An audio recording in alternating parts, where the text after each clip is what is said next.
Hello everybody, I'm the Universal Critic. I talk about whatever I want, whenever I want, and today I invite you to see one of the most wondrous sights in children's entertainment you'll ever see, Oz the Great and Powerful. I'm just kidding about exaggerating a little, but overall this movie, Oz the Great and Powerful, is a very fun movie for both kids and adults. So what's the story? Well, it's a prequel to The Wizard of Oz, not a remake, okay?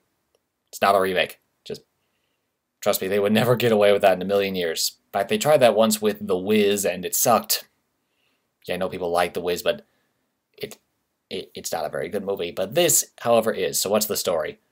It starts off with James Franco as Oscar Diggs, aka Oz, a small-time magician in Kansas. And one day he's flying away in a hot air balloon because he's owes money to somebody or something, or anyway, somebody's mad at him.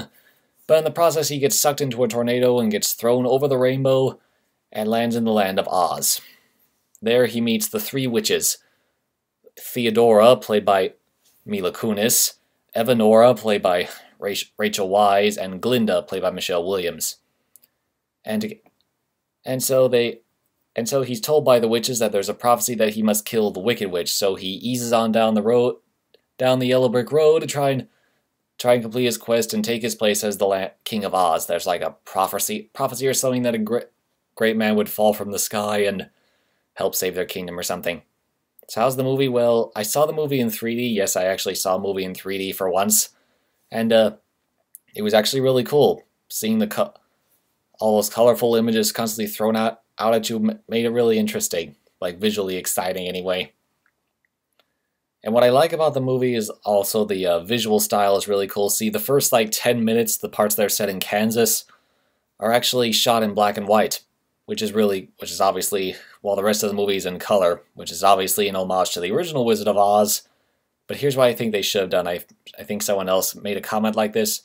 Like, the first 10 minutes should have been in 2D, and then the rest of the movie should have been in 3D, kind of like how the original switches from black and white to color. Something like that, but whatever, they didn't do that, and it works just fine anyway. The story is interesting. I mean, there's a few things that kind of bug me, like there's some things with the witches, like Disney kind of dropped the ball on this, and by revealing who the Wicked Witch was beforehand, and the mystery of who she was kind of the main plot of the movie. So I'm not spoiling anything, I'm sure you've heard by now. Get this, Mila Kunis plays the Wicked Witch of the West. Yeah, with the green skin, the hat, and everything. Yeah, wasn't that ideal casting? And no, I'm not going to make a Meg Griffin joke.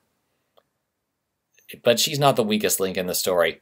That is probably either Rachel Weisz or Michelle Williams. Well, Michelle Williams, I think she gets a free pass because, well, Glinda is not a very interesting character anyway. She's just kind of bland and nice, and that's what she does. That's what she does throughout the movie. Rachel Weisz, however, is not a very good villain. She's not very menacing. She's not very threatening. She kind of looks sad half the time. Like, maybe she's trying to be angry, but I don't know if it's her fault or the directors or the actor or the writers, but she's just not a very good villain. They could have picked a much better actress. On the subject of the acting, James Franco does a very good job as the wizard. I've heard stories that Johnny Depp was originally supposed to play the villain, and yeah, with the way he's written, I can kind of see that.